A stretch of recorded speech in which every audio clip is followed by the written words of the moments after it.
유승민 전 의원이죠. 한동훈 전 대표, 안철수 후보 이분들이 탄핵 찬성했다라는 이런 공통점을 가지고 있기 때문에 예. 과연 우파에서 지금 국민의힘과 대통령의 지지율이 이렇게 높은 상황에서 우파에서 과연 이 집토끼들이 과연 이분들에게 지지를 해줄지 이건 근원적인 문제를 해결하지 않으면은 이분들이 힘을 합친다 하더라도 한들 시너지 효과가 발생하기 매우 어렵다. 그리고 만약에 저는 그런 가능성이 없다고 보지만 만약에 조기 대선이 일어난다 그러면요.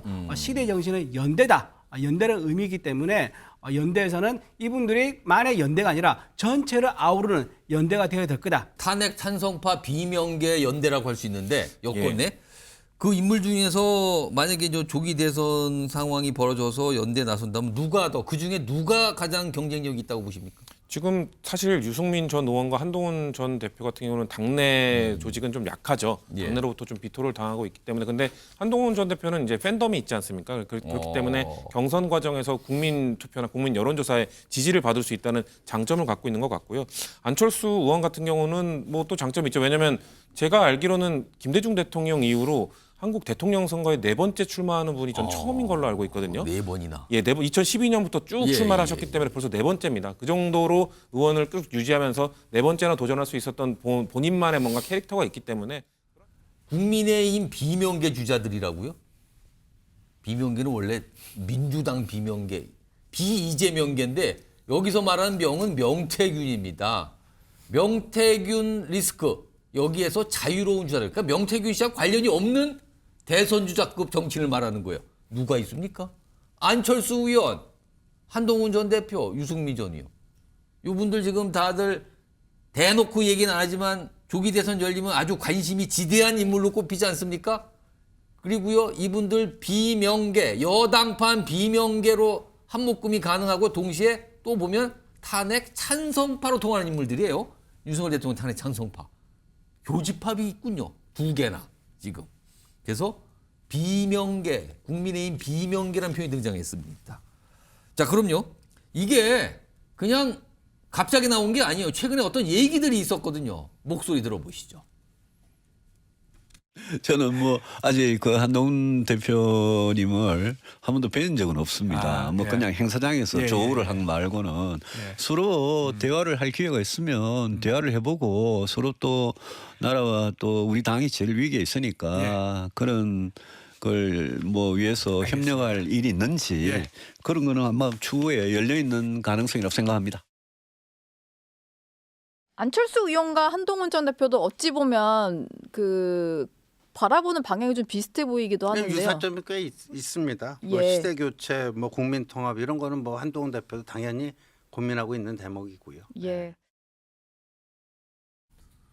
요거 두 분께 좀 의견 좀 볼까요? 이제 제3자 입장에서 성준 부의장께 보시기에 이른바 여당판 비명계 연대 가능성에 대한 거론이 시작됐는데 유승민, 한동훈, 안철수 3명의 정치인이 만약에 조기 대선이라는 상황이 발생했고 연대할 수 있는 거 아니냐. 이거 가능성 어떻게 봐야 됩니까?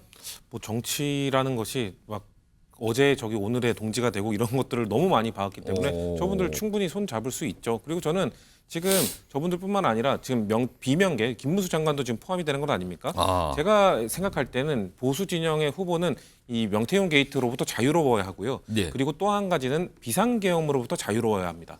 그러면은 한동훈 전 대표나 지금 탄핵을 찬성하는 분들이기 때문에 그분들은 다 자유롭죠. 그렇죠. 비상계엄도 잘못됐고 탄핵은 어쩔 수 없다라고 주장을 하셨으니까 저는 어떤 측면에서는 김문수 장관도 자유롭다고 봅니다. 왜냐하면 김문수 장관은 비상계엄 국무회의에 참석하지 않았죠. 참석하지 못했죠. 그리고 본인이 참석했으면 난 반대를 외쳤을 것이다라고 얘기를 합니다. 물론 탄핵안 반대한다고 계속 얘기하고 조기 복귀가 우선이라고 말은 했지만 비상계엄에 대해서는 은근하게 선을 긋고 계시거든요. 그렇기 때문에 저는 제가 봤을 때 비상계엄과 명태균 게이트로부터 자유로운 이 후보들이 좀 아직은 후보 아닙니다. 그렇죠. 이 주자들이 좀 유리한 환경에서 만약에 조기 대선이 열리게 되면 그 경선을 하게 되지 않을까라고 보고 있기 때문에 근데 여기서 지금 김문수 장관을 제외한 나머지 후보 주자분들은 지지율이 아직 안 나오고 있잖아요. 그렇기 때문에 충분히 연대할 수도 있죠. 우리가 지금 만약에 탄핵 결과가 나온 이후에 여전히 국민의힘이 비상계엄과 윤석열 대통령과 절연하지 못하는 그런 분위기가 형성된다면 그렇게 절연하자고 주장하는 사람들끼리 연대해야 되지 않겠냐. 우리까지 단일화라도 해야 되지 않겠냐는 목소리가 나올 수 있죠. 그러면 그 상황이 되면 그분들끼리 저는 충분히 힘을 합칠 수 있다고 보고 있습니다. 그럼 탄핵 찬성파 비명계 연대라고 할 수 있는데 여권 내 그 인물 중에서 만약에 저 조기 대선 상황이 벌어져서 연대 나선다면 누가 더 그중에 누가 가장 경쟁력이 있다고 보십니까? 지금 사실 유승민 전 의원과 한동훈 전 대표 같은 경우는 당내 조직은 좀 약하죠. 예. 당내로부터 좀 비토를 당하고 있기 때문에. 근데 한동훈 전 대표는 이제 팬덤이 있지 않습니까? 그렇기 때문에 경선 과정에서 국민 투표나 국민 여론조사에 지지를 받을 수 있다는 장점을 갖고 있는 것 같고요.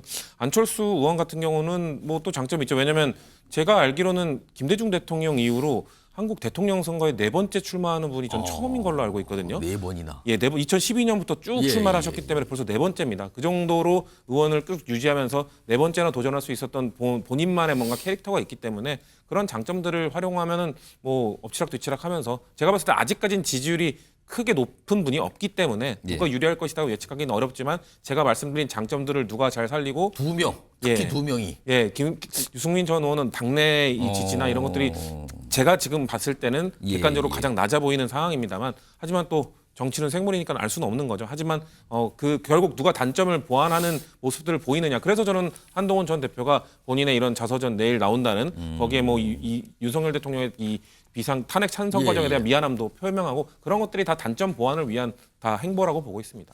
이와 관련해서 오늘 한동훈 전 대표 가까운 의원으로 꼽히신 조경태 의원 설명을 좀 하나 내놨습니다. 들어보시죠.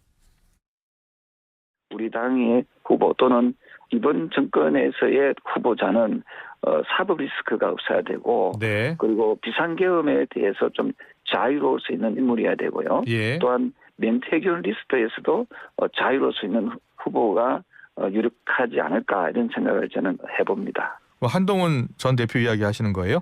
그거는 아마 지금 듣고 계시는 청취자 여러분 예. 그리고 국민 여러분께서 예. 판단할 거고요. 예. 대체적으로 중도 보수 또는 합리적 보수라고 하는 분들의 사고가 바로 그러하다라고 저는 보고 있습니다.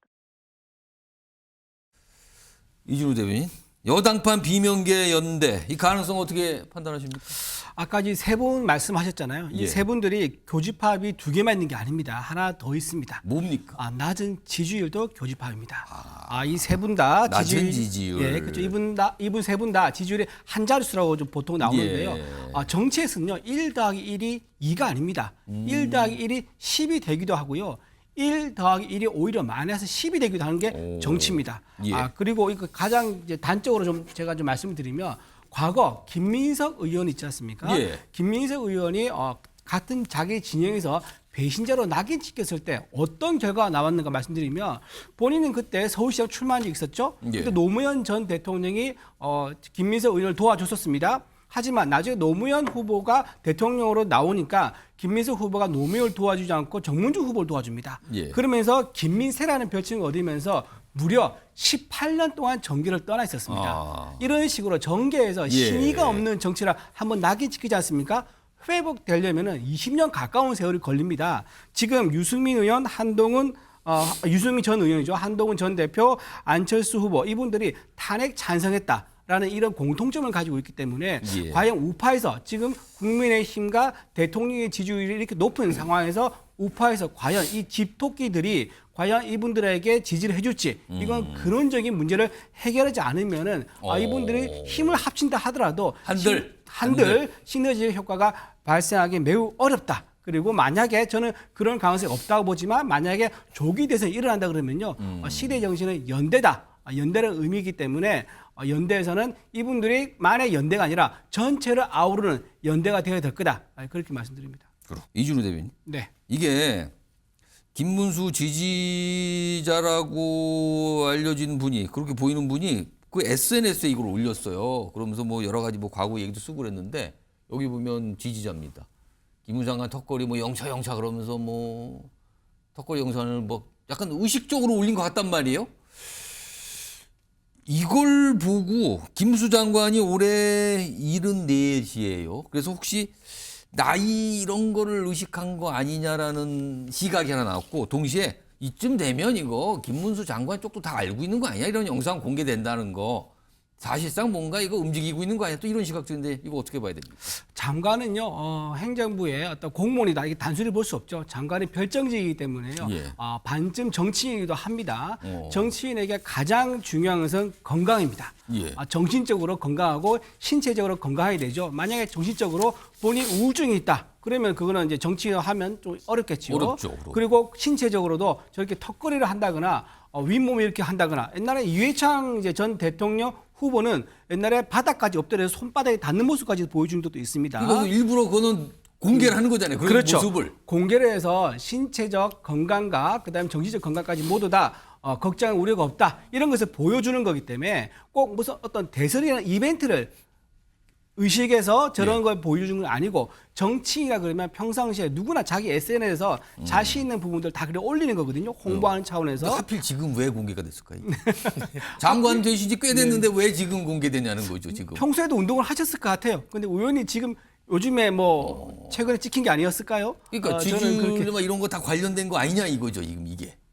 글쎄요, 뭐 평상시 운동하시다가 영상 찍힌 것만 최근에 우연찮게 찍혔다, 그렇게 게재됐다 이렇게 볼 수 있을 것 송시훈 같아요. 부의장 제가 한 1분만 드릴게요. 이거 뭐 어떤 의미라고 보세요, 이거? 근데 장관님이 예. 아까 뒤에 보니까 눈도 있는 거 보니까 최근인 것 같은데 최근일 것 같아요. 지지자가 둘러싸여 있는 환경에서 턱걸이를 하셨을까요?